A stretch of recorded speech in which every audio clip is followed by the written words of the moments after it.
Mais uma videoaula da Escola Dominical com o professor Lucas.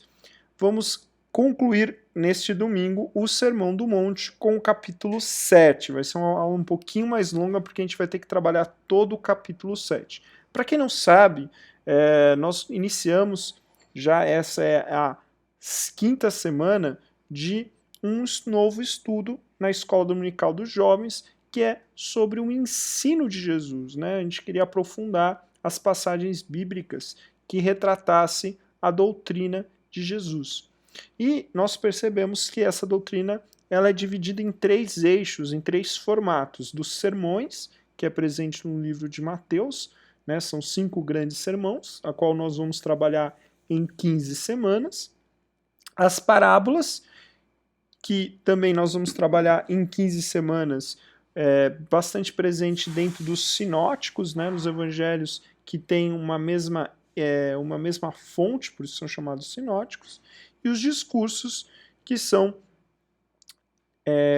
ensinos de Jesus presente no evangelho mais tardio do evangelho de João, que tem uma fonte própria, que tem muitas passagens que são específicas somente dele, e geralmente num formato de diálogos. Então, quando a gente fala de João 3,16, que Deus amou o mundo de tal maneira que deu seu Filho unigênito, ele está dentro de um diálogo com Nicodemos, né? Ou o famoso diálogo com a mulher samaritana, ou quando ele fala que ele é o pão da vida, né? Sempre saem de debates, diálogo, orações. Então, a gente vai estudar esse evangelho em mais 15 semanas, vão ser 45 semanas, nós estamos entrando na quinta. Então, o Mateus 7, ele é um fechamento do sermão, né? Ele vai fechar aquilo que é necessário para essa reforma, né, da fé judaico-cristã, né? Uma vez que Jesus ele se coloca como Moisés, e como Moisés, como aquele que viria no lugar de Moisés, aquele que seria superior a Moisés, ele traria a verdadeira interpretação da lei. E isso traria uma reforma de uma religiosidade que deve ser pautada não na exterioridade, mas no seu coração, na transformação do coração do homem. E essa transformação, ela vem por virtudes, a qual ele fala das bem-aventuranças, que é a arte de viver, ela está em entender a fazer o bem, né? O espírito da lei é fazer o bem, ela está na verdadeira religiosidade que transforma o nosso coração e em retirar os obstáculos da fé, que é o que nós vamos trabalhar hoje. Então ele fala de diversos obstáculos nesse capítulo, do julgamento, da pérola aos porcos, que muitas vezes nos leva à discussão, de perseverar em orações interruptas, da lei de ouro, dos 2 caminhos, falsos profetas, aqueles que serão escolhidos e preteridos. Nós vamos trabalhar todos esses elementos hoje. Então vamos iniciar.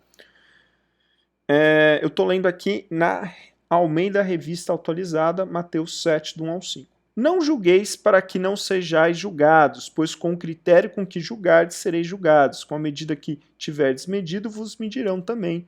Porque vês tu o argueiro no olho do teu irmão, porém não reparas na trave que está no teu próprio. Ou como dirás a teu irmão, deixe-me tirar o argueiro do teu olho, quando tens a trave no teu. Hipócrita, tira primeiro a trave do teu olho, então verás claramente para tirar o argueiro do olho do teu irmão. Aqui é importante, a palavra argueiro aqui é uma palavra específica da construção, é um grande pedaço de ferragem, é uma expressão hiperbólica para tentar entender que há uma grande viga no seu olho e você não consegue enxergar. Então, é uma expressão para deixar claro que com um negócio desse no olho não teria como você ver. E essa figura, essa viga, essa trave que estaria no olho do sermão, é até um parênteses, né, para quem não sabe, Jesus ele não é um carpinteiro, não existe a expressão carpinteiro no grego e nem no hebraico. Na verdade, o que tem é construtor, ele trabalhava com madeira e trabalhava com pedra, tá? Até que tem uma cidade próxima de Nazaré sendo construída no período da infância e adolescência de Jesus, que é Sífora, que provavelmente o pai de Jesus e Jesus possa estar trabalhado nessa construção dessa cidade. Mas voltando à aula. Então, essa hipérbole do pedaço de viga no seu olho seria o quê? Seria algo que impediria você de olhar. E o que seria essa barreira de você olhar? Poderia ser rótulos, poderia ser falta de amor, poderia ser a impetuosidade, a falta de empatia. Então, uma das representações dessa viga seria saber olhar o outro com empatia e não com egoísmo. O segundo elemento que pode ser visto como esse argueiro é não aprender a olhar para si mesmo. Isso fica bem claro no 5, né? Falando da hipocrisia. Tira do seu olho para então ajudar seu irmão. Ou seja, e é um dos problemas da religiosidade atual. A gente gosta muito de olhar para os outros. De olhar, a igreja ideal é essa, o cristianismo ideal é aquele, então a gente sempre fala para fora, a gente nunca fala para dentro. Para a nossa igreja, para os nossos irmãos e para nós mesmos, principalmente. Então, esse argueiro pode ser tanto a falta de empatia, como ele pode ser a hipocrisia de sempre falar para o outro e nunca para dentro. O primeiro olhar que um cristão deve ter é para dentro. O primeiro obstáculo de fé é você não saber olhar para dentro. É você não saber julgar a si mesmo. Porque se você não sabe se avaliar, como você vai saber se você está num caminho estreito ou ao largo? Como você pode saber se você está no caminho do Senhor ou no caminho do seu egoísmo? A segunda é como você pode ser um cristão sem aprender a ter empatia. Por isso, Jesus não proíbe a instrução. Ele não proíbe você de ensinar as pessoas. Ah, eu não gosto de ser julgado. Não. As pessoas estão ali para ensinar, para instruir. A questão aqui em Jesus é como. Primeiro, falta de empatia, que ele falou. E segundo, olha para você, olha para dentro de você. Por isso que ensinar é importante na igreja. Mas quem você vai ensinar? Você vai ensinar uma pessoa que você não conhece? Não. Ela não vai querer te ouvir. Isso não vai funcionar. Aí vai ter um contexto de a pessoa se achar julgada. Quem que você vai instruir? Quem está próximo, um amigo, um discípulo, a qual esteja disposto a te ouvir, a qual você vai ter a empatia de não fazer isso na frente dos outros, mas separado, intimamente, apresentando aí a problemática para a pessoa. Se ela não vir, vai continuar se preocupando e orando por ela e até procurando outra pessoa para novamente orientar essa pessoa, para então conseguir dar uma instrução a ela. E não torcer para ela se ela não te ouvir, para que algo aconteça errado. Além disso, é importante que esses julgamentos que Jesus questiona são julgamentos porque eles carregam a ideia da injustiça que o Wesley fala, do preconceito, da falta de prova, de punição acima da medida. Então, ainda que seja uma pessoa próxima sua, um amigo, um irmão, um discípulo, é muito importante ter em foco como você deve ensinar, como você deve instruir essa pessoa. Porque se você instrui de maneira muito punitiva, autoritária, essa vida vai estar nas suas mãos. Ou se você está analisando ele sempre com preconceito. Isso é muito comum, né? Dentro de famílias, cada familiar ter um estigma, né? Ah, esse é o filho certinho, esse é o filho errado, acontece uma coisa, nem vai perguntar, já vai nele. Ou na injustiça, né? Não procura saber. Então é muito importante, instruir é fundamental para o crescimento cristão, mas tem que ser feito de uma maneira correta, senão acaba sendo obstáculo para o outro, não para você.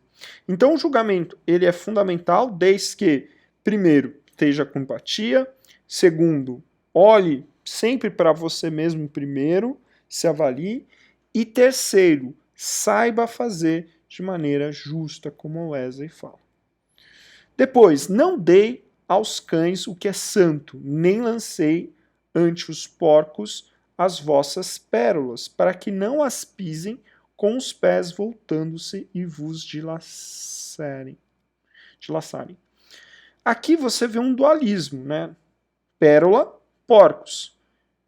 A ideia aqui, o porco, a figura do porco, é a figura, né? O judeu não pode comer o porco, a figura da impureza. Essa figura da impureza é a figura do goi, do gentil, do irresponsável, do tolo.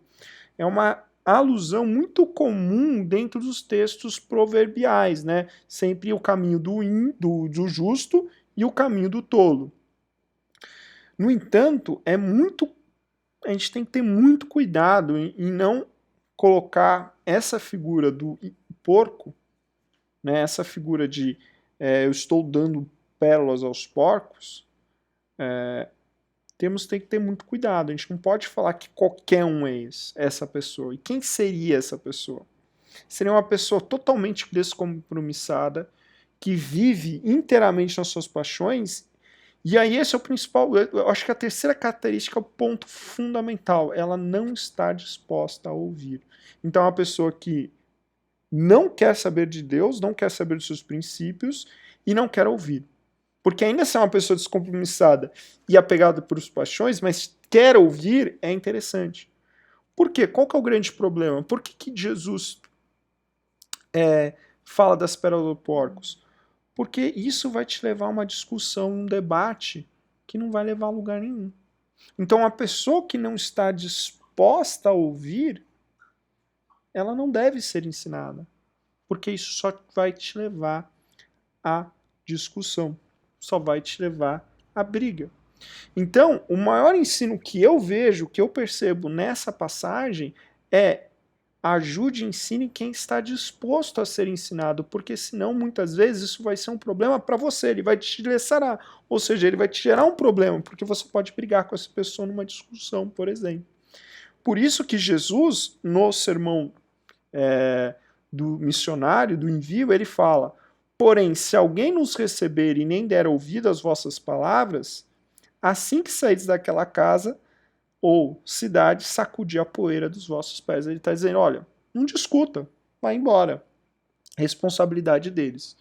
Então, esse é o ponto. Ensine quem está disposto a ouvir. Quem não está, não force, porque isso pode levar a briga, isso vai afetar até você, como ele diz.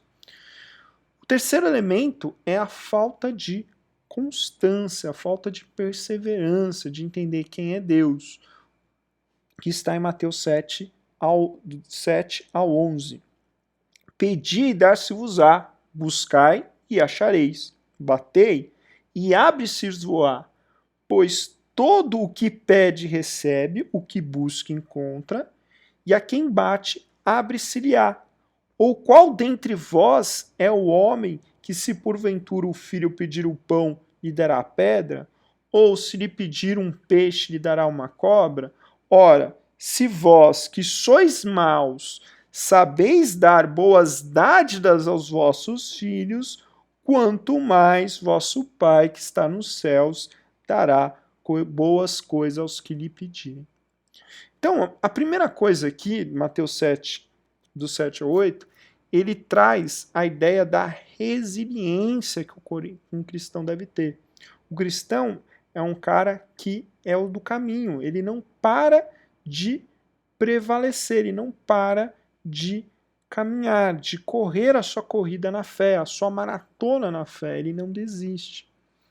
Então aquele que bate, ele não para de bater, aquele que procura, ele não para de procurar, aquele que pede, ele não para de vestir, ele é resiliente, ele supera as suas tribulações, suas dificuldades. Tiago, né, vai falar que essas tribulações são importantes para criar em nós uma verdadeira fé, para criar em nós, né, a gente deveria agradecer, porque essa perseverança que vai gerar esperança, ela nos vai gerar uma verdadeira fé. Então, a gente tem que ter um caráter resiliente. Então, outro obstáculo aqui é a falta de resiliência, é o desânimo. Buscar, bater é não desanimar. Ore, medite, se esforce, busque o meio de graça para a santificação, para a formulação da fé. Ou como a porta, orando para as pessoas para que a porta do evangelho seja aberta. Pois ninguém que buscá-lo será rejeitado. Como diz ali Tiago, retomando Crônicas, né? Ninguém que buscar ele inteiramente todo o coração, o Senhor não irá rejeitá-lo. Então a gente não pode desanimar no nosso processo de santificação, a gente não pode desanimar pedindo para que a porta do evangelho seja aberta para pessoas que nós temos orado, e nem para que achar que Deus não vai nos escutar, porque ele sempre achega aquele que os busca.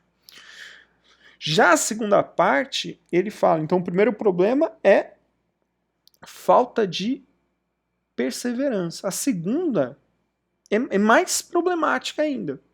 É não entender quem é Deus. Porque ele compara a nós com ele. Ele fala, olha, vocês que são maus sabem dar boas coisas aos vossos filhos, por que você acredita que Deus não vai ouvir a sua oração e vai agir da maneira correta, o melhor que ele acha? Como um pai. Você acha que Deus não é bom? Você acha que Deus não quer o seu bem? Então, a gente não pode esquecer, nós não podemos esquecer quem é Deus. Ele é bom, ele é perfeito, ele é verdadeiro, ele não é como a nossa natureza enganosa, mutável. Portanto, nós nunca devemos duvidar de quem é Deus, da sua soberania. Nós não podemos perder a nossa fé. Então nós não temos, né, não podemos desistir, né, devemos ser resilientes, perseverar, e dois, nós nunca podemos perder do horizonte quem é Deus. Deus é bom, então ele vai fazer o melhor. E o melhor, e aí é o ponto, o que é o melhor? O melhor não é o que nós queremos, é a vontade dele. E ele vai nos dar a capacidade para perseverarmos na realidade que ele nos oferece. 12. A lei de ouro, né? Tudo quanto, pois, quereis que os homens vos façam, assim fazei-o vós também a eles, porque esta é a lei e os profetas. Essa expressão, ela revoluciona toda a história. Né? Primeiro, a ideia de amor e caridade não existe em nenhuma sociedade da antiguidade antes do cristianismo. Essa ideia do amor ágape, e esse amor ágape expresso dentro de uma comunidade de fé que vê todos como iguais e que o seu dever é amar assim como nós nos amamos, esse princípio da lei de ouro, ela não existe, ela é uma revolução. Ela constrói uma noção que hoje todo mundo gosta de caridade, né? Disso daqui vai sair hospitais, disso daqui vai sair serviço social, orfanato, escolas, né? Dentro do próprio cristianismo, tá? Dentro, por exemplo, dos monastérios. Então, isso daqui é revolucionário e isso tem que estar presente. E é interessante que ele fala como Deus é bom, e aí, se você quer ser bom como esse Deus é bom, se nós queremos ser igual a ele, nós temos que cumprir a lei de ouro. Se nós queremos ser como ele, nós temos que guardar a lei. E como é guardar a lei? É a lei de ouro. É fazer o que nós queremos para nós, o outro. E aí muitos vão falar, mas Hiliel já tinha falado isso. Não. Hiliel, que é o avô de Gamaliel, Gamaliel que é o professor de Paulo, e aí você tem duas grandes escolas rabínicas, né? Uma mais liberal, que é a de Hiliel, e uma mais ortodoxa, de Shammai. Então você tinha duas grandes escolas. O Hiliel, ele era mais liberal. E aí muitos falam, Hillel já tinha falado a lei de ouro. Não, ele não tinha falado. Eu trouxe até aqui específico o que ele disse. Ele diz assim: não faça aos outros aquilo que não gostaria que te fizesse. Essa é toda a Torá. Aqui estaria dentro da Talmud oral, né? Um dos tratados, aonde um romano pergunta para ele como que ele poderia resumir toda a Torá. E aí ele resume aqui nessa expressão. E por que falar? Não, mas é muito parecido. Sim, Jesus tinha conhecimento disso. E ele amplia isso. Por quê? A gente tem que ir muito além a gente tem que exceder a justiça dos fariseus e dos escribas. Por quê? Presta atenção. Nessa perspectiva de Hillel, que já é interessante, mas ela é limitada. Por quê? Basta eu não fazer o mal. Eu não tenho que fazer o bem. Então basta eu não fazer nada de ruim para você. Eu não preciso te ajudar. Eu não preciso te amar. Eu não preciso te ouvir. Basta eu não fazer o mal a você, que eu já cumpri a lei. Então, essa religiosidade representada aqui, ela é uma religiosidade infrutífera. É uma religiosidade que não dá fruto, que gira em torno de si mesmo, que era o grande problema, um dos grandes problemas do farisaísmo. Você se separava, cumpria ali de forma externa a lei e pronto. Eu não preciso fazer o bem, eu preciso cumprir a lei. E aqui não, Jesus traz a parte positiva. Não basta você não fazer o mal, você tem que não fazer o mal, mas você tem o dever de fazer o bem como o Pai faz o bem a todos. Como a chuva cai para bons e maus. Então, o fim da lei é nós não fazermos o mal, mas fazer o bem. Ela não é passiva, ela é ativa. E isso é extraordinário, porque a vida religiosa não pode ser uma vida sem frutos, sem prática, sem ação. É uma vida em ação. Então, por isso que então isso é um obstáculo. Se a nossa religiosidade ela é passiva, ela não vai entrar no reino, ela tem que ser ativa. Por isso que o texto de Romanos 12, 21, ela alenta muito isso, né? Não se deixe vencer pelo mal, mas vença o mal com o bem. Em seguida, Jesus fala de dois caminhos, né? Entrai pela porta estreita, porque estreita a porta e apertado o caminho que conduz para a vida, e são poucos que entram com ela. Eu não li a parte em parênteses, porque a parte de parênteses ela foi acrescentada ao texto, mas eu vou, para complementar, larga é a porta espaçosa o caminho que conduz para a perdição, que são muitos os que entram por ele. Porque estreita é a porta e apertado o caminho que conduz para a vida, e são poucos que acertam com ela. Quando eu digo acrescentado, eu digo que o manuscrito mais antigo não carrega, tá? Então, quando tem parênteses, é algo que um manuscrito mais tardio tem, o mais antigo não. Mas a ideia aqui, o ponto é que existe dois caminhos. Isso é muito comum dentro da cultura judaica, né? Faz uma referência à ideia, se você tem um caminho estreito, você teria o outro caminho, que seria o caminho da perdição, então não anula o texto, não está tornando o texto errado. Ele só remete a essa dualidade do caminho judaico, né? Do caminho da perdição e o caminho da vida eterna. Você já vê isso em Deuteronômio, caminho da vida e da perdição, você vê isso em Provérbios, o caminho do justo e da luz contra o caminho do perverso e das trevas, ou em Salmo, o caminho da lei e o caminho da tolice. Então, nesse dualismo é que entra a ideia do estreito e do largo. E o que seria o largo? O amante dos prazeres. O sábio, autossuficiente, arrogante, rico, que vive na sua própria justiça. Seria o religioso que não aprendeu a fazer o bem, que não aprendeu a amar o próximo. E o que seria o caminho estreito? Aquele que é humilde. O que é ser humilde? Dependente de Deus. Aquele que tem fome e sede de justiça. Aquele que é misericordioso, que tem amor sincero, coração puro, que se nega, portanto, é angustiado em ser santo e crescer amando a Deus de todo o coração. Então, o estreito nos leva à negação, nos leva a aceitar o caminho à vontade de Deus, e o largo é viver segundo o egoísmo. E nessa parte tem um texto lindo de Wesley falando sobre o Sermão do Monte, que ele fala sobre o que é o caminho estreito mais profundamente ainda, que eu queria ler para vocês rapidamente, que é o seguinte: esforce-se como que em agonia de temor santo, para não perder a promessa de entrada no descanso que foi feita a você. Com toda a febre de desejo, com gemidos inexprimíveis, para entrar pela porta estreita.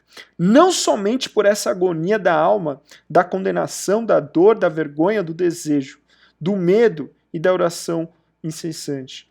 Andando com toda a força no caminho de Deus, caminho da inocência, da devoção, da misericórdia. Abstenha-se de toda aparência do mal. Faça todo o bem possível a toda a humanidade. Recusa-se a fazer a sua própria vontade. Em todas as coisas, tome a cruz diariamente. Faça isso de modo que possa entrar no reino dos céus. O Wesley aqui não está falando de salvação por obras, mas ele está dizendo, olha, nós temos que ter essa porta estreita como uma agonia, como um desejo profundo em nossos corações, como um sonho que nós devemos carregar todos os dias, como um dever, como um dever. Então, nós não podemos apagar na nossa alma o objetivo, o propósito de tomarmos a cruz. E nós esquecemos. Tornamos a religiosidade fácil, simples, né? No sentido de não nos negarmos, criamos uma religiosidade que só envolve o nosso ego, como ele deve ser retirado do trono das nossas vidas. Então a gente tem que ter dentro de nós um desejo profundo de querer constantemente ser transformado. É isso que o caminho estreito nos conduz. Constantemente querer ser mudado. E aí o último obstáculo é: acautelai-vos dos falsos profetas, que vos apresentam disfarçados em ovelhas, mas por dentro são lobos, roubadores. Pelos seus frutos os conhecereis. Colheis, porventura, uvas de espinheiros, figos dos abrolhos? Assim toda árvore boa produz bons frutos, porém a árvore má produz frutos maus. Não pode a árvore boa produzir maus frutos, e nem a árvore má produzir frutos bons. Toda árvore que não produz bons frutos é cortada e lançada ao fogo. Assim, pois, pelos seus frutos os conhecereis. Então, primeiro é entender o que seria o profeta. O profeta é aquele que proclama, anuncia a revelação divina. E que ele anuncia? Qual que é o conteúdo? É um conteúdo ético, ou seja, ele está anunciando geralmente o caminho do Senhor, a palavra do Senhor, e ele está necessitado de anunciar porque normalmente a comunidade de fé ou o corpo de Cristo se desviou daquele que seria o caminho ético que Deus aponta. Por isso que essa exortação ela tem aquele caráter que está lá em 1 Coríntios 4:3, que é de consolar, de exortar, de ensinar, porque ela sempre quer reorientar essa igreja. Então o profeta ele tem um papel de trazer uma revelação divina para orientar a direção correta da igreja. Só que, muitas vezes, nem toda essa orientação é a correta, porque ele tem que falar do Senhor e não de si mesmo. Por isso, o último obstáculo seriam os falsos profetas, aqueles que não anunciam por meio da revelação de Deus, por meio da palavra, mas do seu próprio ego. Então, toda a palavra que nós recebemos, toda a pregação que nós ouvimos, toda a instrução que nós tivermos, nós temos que examinar na luz das Escrituras. Não podemos ser levados por discursos gentis ou bonitos em nome de um amor, né? Você vê que, por exemplo, o próprio termo amor, hoje em dia, ela perdeu sentido. Tudo é amor, né? Fazer o que eu quero é amor agora. Ah, não, mas eu gosto de viver o amor. O amor é viver um prazer, é viver minhas vontades. Não, o amor é negar. né? Aquela coisa do casal que se separa e fala, não, mas eu te amo, mas eu não consigo viver só para você. Então você não ama, porque se você ama, você nega, né? Então, não que você não possa ter cometido um delito e você se arrepender e mudar, mas essa justificativa, eu te amo, mas eu preciso de alguém, não é amor. Amor é negação. Amor não é fazer o que você quer, pelo contrário. Amor é fazer o que você não quer, porque fazer o que você quer é fácil. Você não precisa de amor para isso. Mas para fazer o que você não quer, você precisa do amor.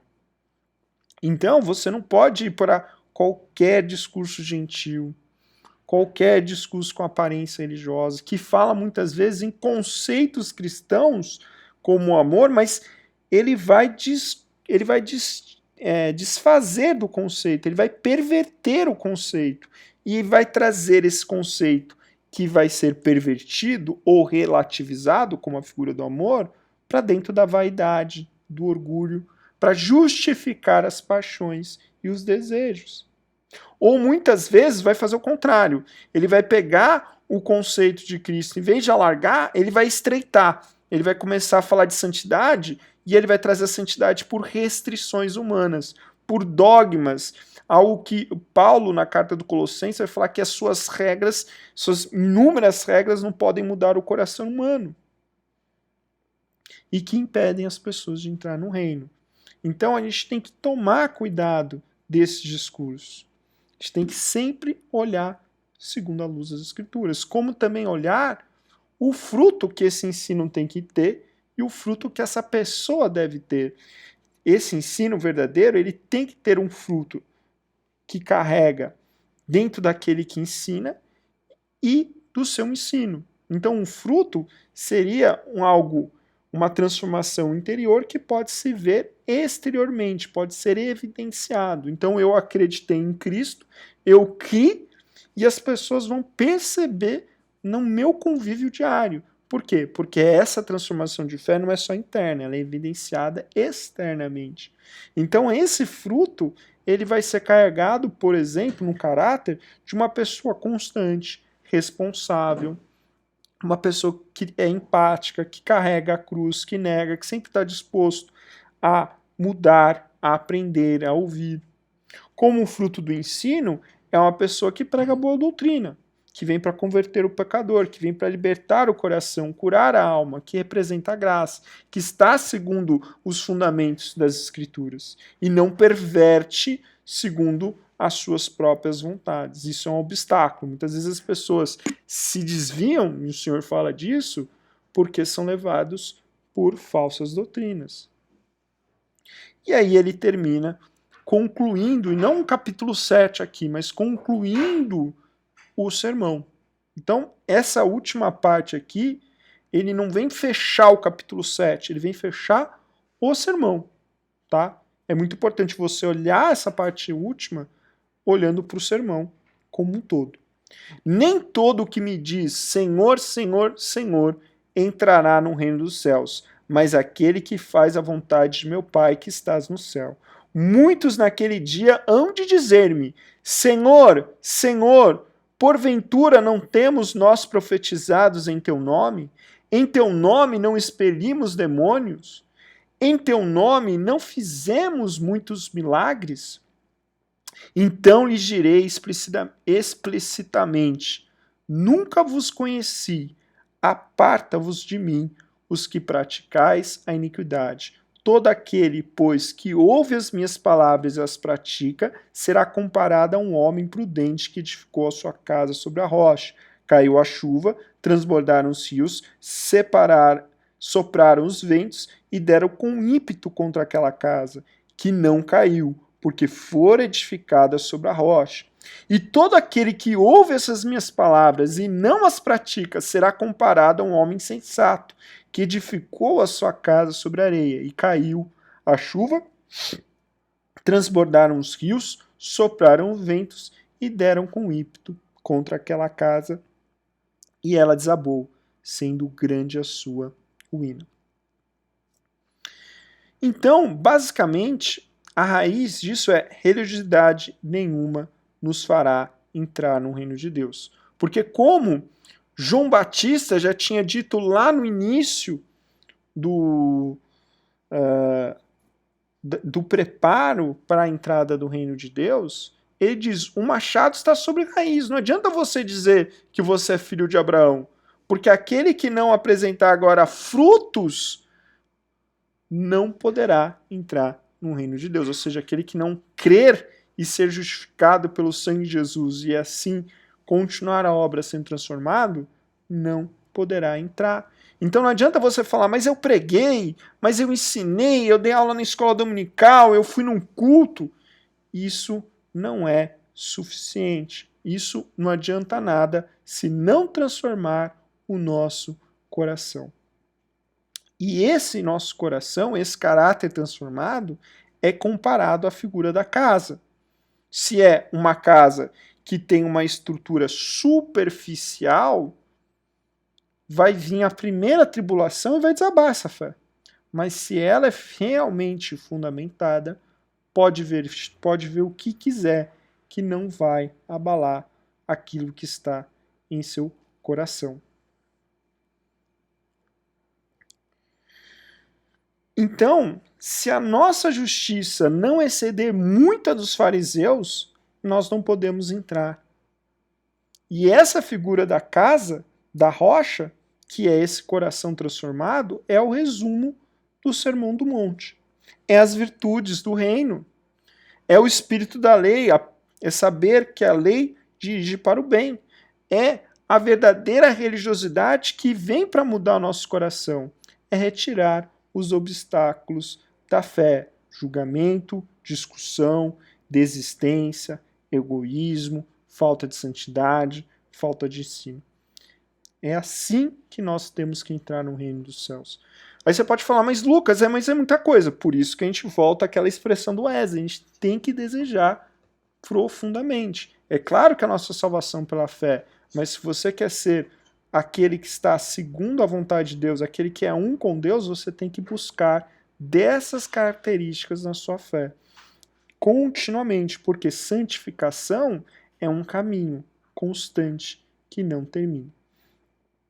Por isso, nós temos que nos entender como falho, como incapaz, sem força, sem fundamento, porque o seu poder aqui, a sinergia, o poder de Deus vai nos capacitar. Mas para isso, nós temos que buscar diariamente. Nós temos que ter esse anseio, esse desejo de ter uma verdadeira religiosidade em nossos corações. Amém? Espero que vocês tenham gostado. Vamos orar para terminar.